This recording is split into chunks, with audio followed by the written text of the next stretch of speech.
E aí, camada? Esse é o podcast do Rei Grifo.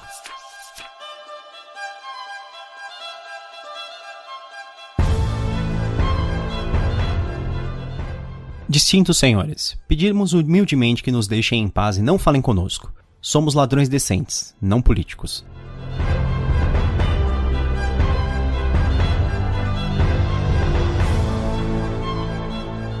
Eu sou o Gustavo Domingues, também conhecido como Rei Grifo. Eu sou a Thaís Prioli.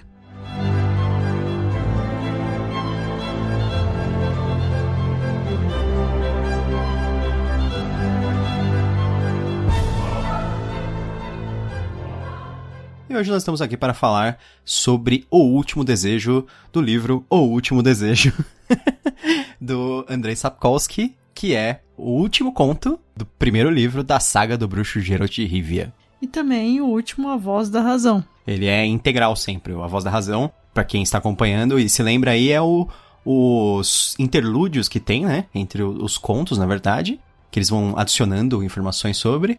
E, na verdade, A Voz da Razão final, ele me traz uma conclusão para como se esses interlúdios fossem um conto em si só, né? Como se você juntar todos A Voz da Razão, se torna uma história própria. Nós voltamos depois de 2 semanas de férias. Eu ainda tô de férias dos vídeos, pelo jeito, né? Mas, só falando sobre o conto, ele é durante uma pescaria à beira do rio.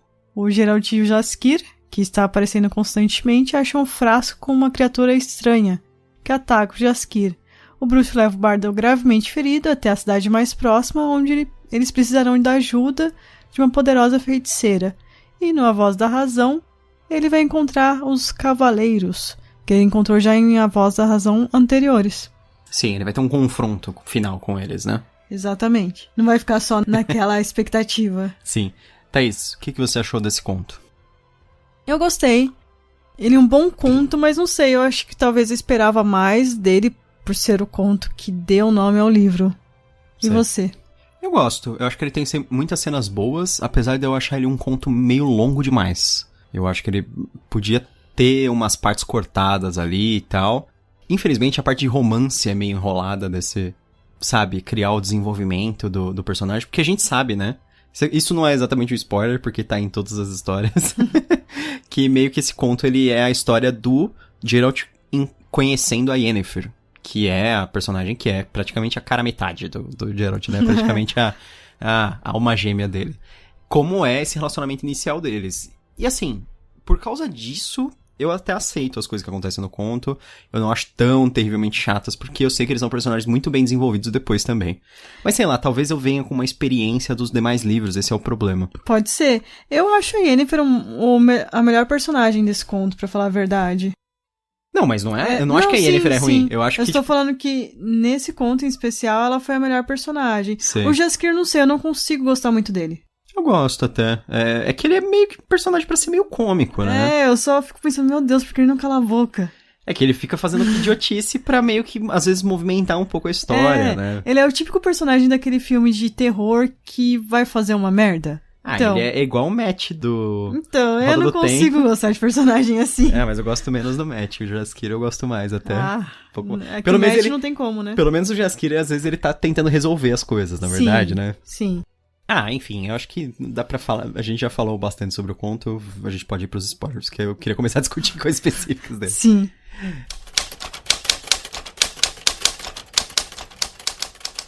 Eu, quando anseio realmente por algo, não fico sonhando, mas ajo, e sempre consigo o que desejo.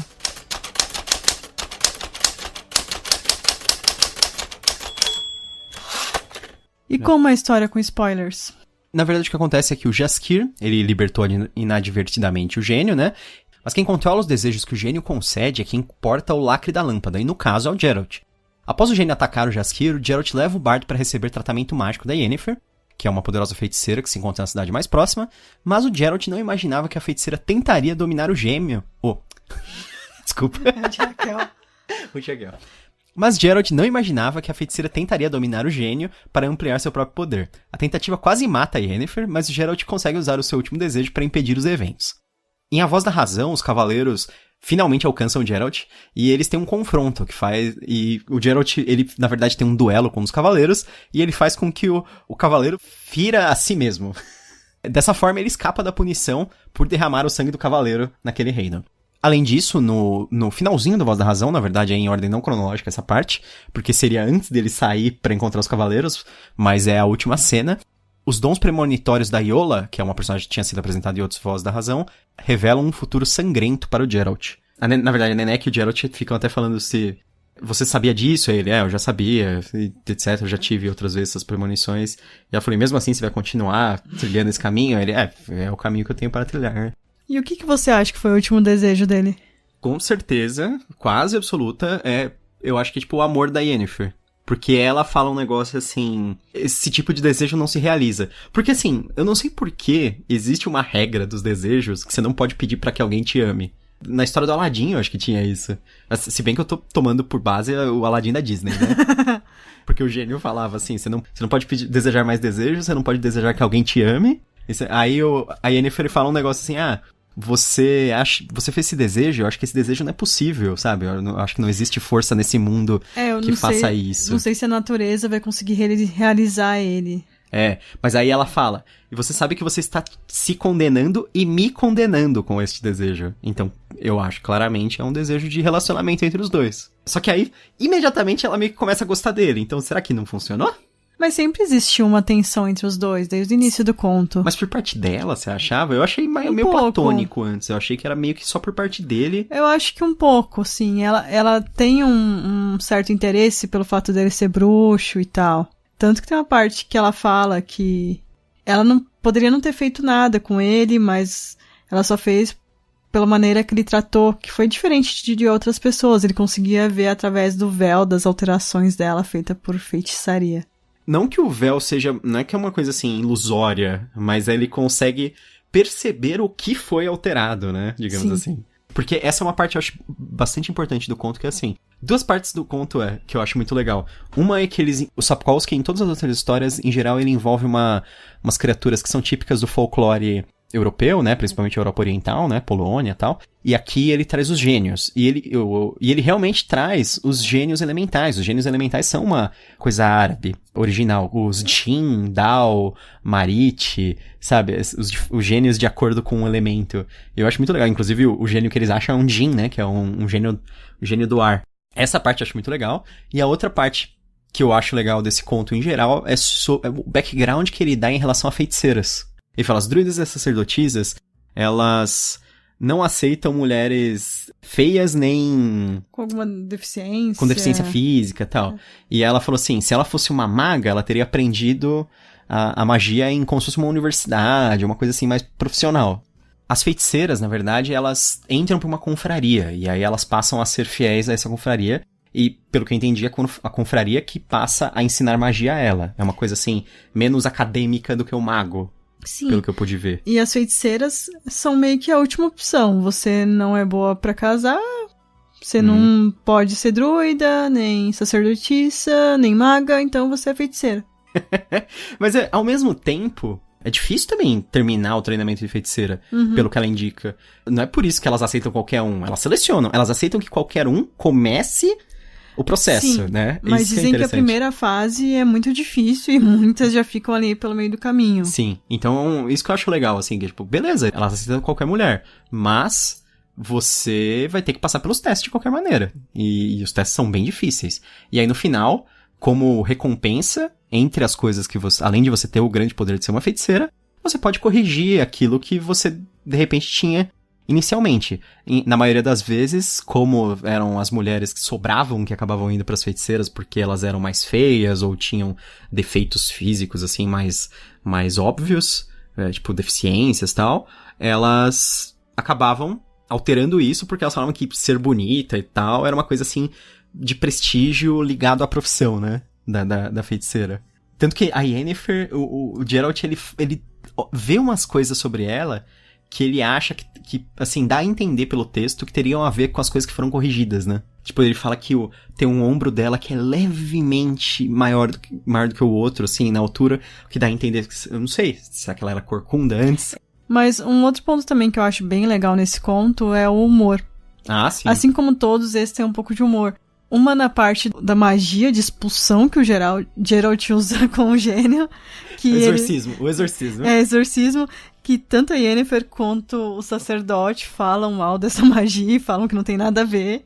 O sacerdote é outro personagem muito engraçado, o Krepler. Isso. Eu gosto dele também, da história. Aí tem também a parte do Yrgil, que é o elfo, que ele fala que fez um seguro contra catástrofe na casa dele, inclusive... Mágicas. Então ele está contente porque ele vai receber um dinheirão pela destruição da casa dele, que é onde acontece tudo. Ele era um cara, assim, bem seguro, porque... Ele sabia que tava tendo uma disputa entre os magos da cidade e o prefeito, porque havia agora um imposto sobre magia. E era, tipo, extremamente burocrático, você tinha que pedir autorização pra fazer magia, tinha que pagar o imposto, não sei o quê. Ele fala pro Geralt, já disse 1000 vezes que é proibido praticar feitiçaria em Hind. Primeiro, é preciso fazer um requerimento por escrito. Depois, pagar a estampilha e o imposto. Eu acho essa parte muito Terry Pratchett. Exatamente. Pô, você não sabe que você não pode fazer, mas eu faço magia, tipo, uma coisa mágica, do ar, assim, não importa, você tem que pagar imposto. Certamente, no mundo real, teria que pagar imposto. Com certeza, você acha? Absolutamente, eu posso que o imposto de renda ia ser mais alto até. Renda sobre magia. Ou não, vai saber, às vezes ia ser isento, tipo religião. Você pode falar que é uma religião, né? Então, tipo de religião. O Krepler, ele fala assim, você pode fazer um feitiço? Eu não faço feitiços! eu oro para o meu Deus, para me conceder. Aí ele assim, mas você consegue manter o portal aberto ou não? Sim, consigo. E o Krepler usa uma magia de armadura divina, que quando ele fala assim, peraí, que eu vou fazer só um negócio de segurança aqui pra mim. Aí ele faz uma bolha de segurança, uma bolha de segurança e fala assim, caso o portal exploda... É que o Geralt fala uma hora que ele também, a primeira vez que ele vai usar o portal, que é com a Yennefer, ele fala que ele já viu uma pessoa atravessar um portal, mas não chegar inteira do outro lado. Sim, foi cortada ao meio. Eu já pensei nessas situações, assim, de magia de teleporte ou portal de teleporte. Se você encerra o portal, a pessoa não se corta, não ficaria corta. Se ela não atravessou totalmente, provavelmente. Tirando aquela...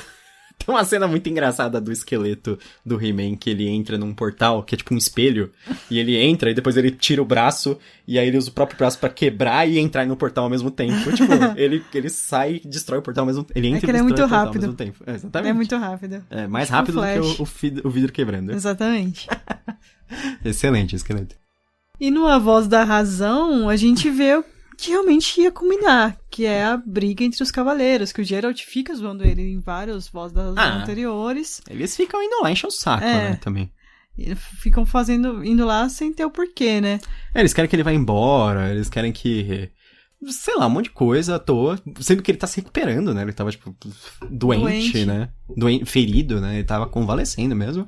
E os caras ficam enchendo o saco lá. E não é por menos, quando ele sai com o Jaskier, que aí a parte de Jaskier é bem falastrão, ele justamente tem a conversa, você foi desafiado pelo chefe e tal, eu esqueci o nome dele, e agora você precisa lutar com ele. Mas só que tem um personagem muito legal aí que é o anão. O Kramer é o melhor personagem desse A Voz da Razão. Dennis Kramer. Ele é o enviado do príncipe. Eu entendi que ele é uma espécie de condestável, como se fosse o xerife do príncipe, assim, sabe? Isso. E apesar dessa ordem ter uma certa autoridade, ele ainda tem uma autoridade superior.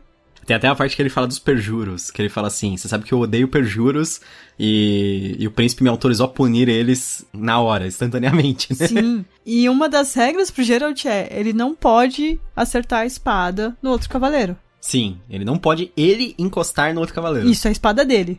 E o que ele faz, ele consegue fazer com que o cavaleiro encoste a própria espada nele mesmo. Na verdade, ele meio que fica se defendendo.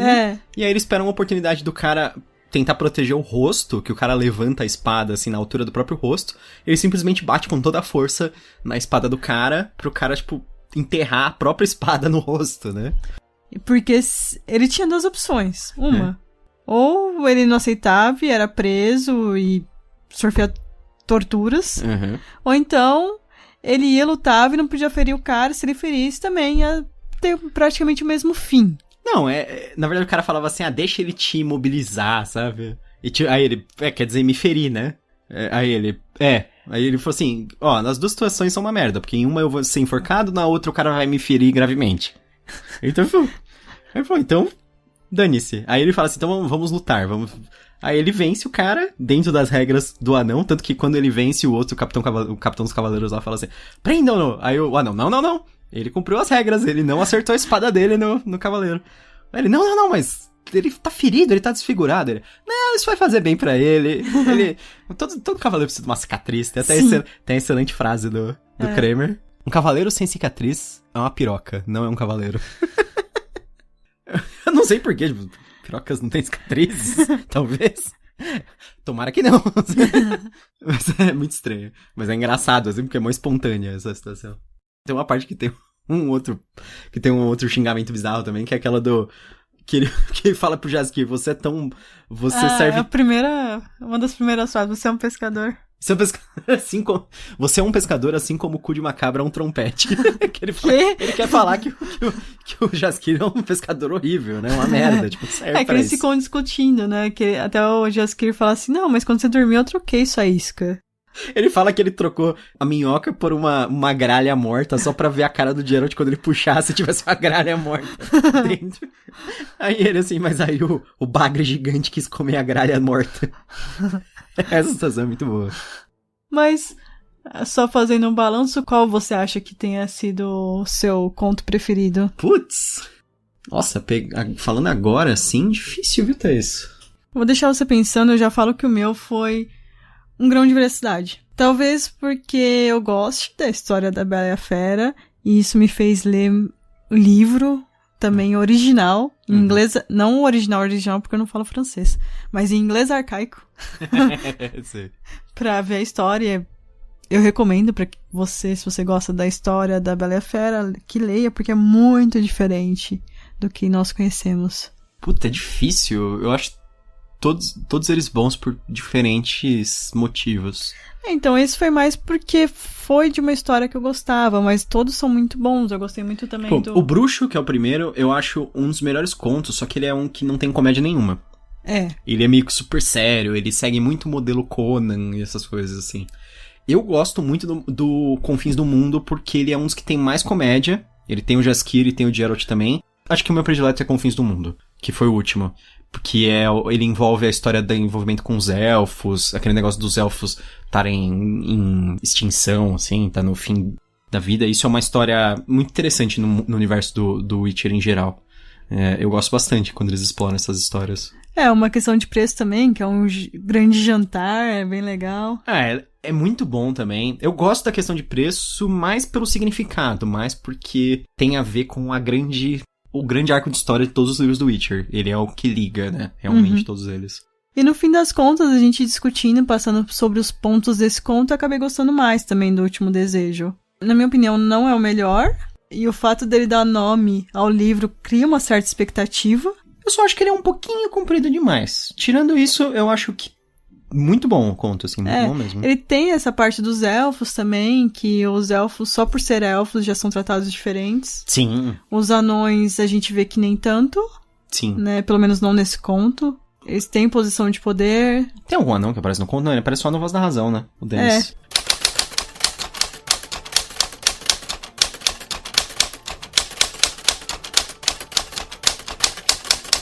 E aí, Thaís, você recomenda?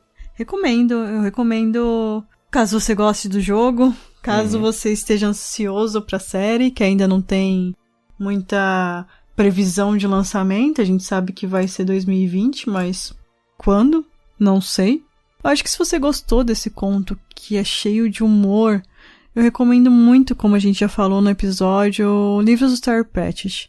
A gente já fez o podcast do Pequenos Deuses, eu já li diversos livros dele. Tem alguns livros que, lógico, é melhor você ter lido um antes, porque conta a história da mesma organização, igual o Guardas e o Homem de Armas, é melhor você ler o Guardas antes. Mas ainda assim são livros únicos. Você pode ler o Homem de Armas sem ter lido o Guardas, só é uma experiência um pouco diferente. E você recomenda? Recomendo, com certeza. Porque a gente tá terminando agora o livro, eu vou fazer a recomendação tanto desse conto como do livro inteiro, por ser um livro de contos. Mas se você gosta de outras histórias que são separadas em contos, como, por exemplo, os livros do Conan, do Robert Howard, você vai gostar bastante. E se você gosta do humor Terpesh, você vai gostar bastante também.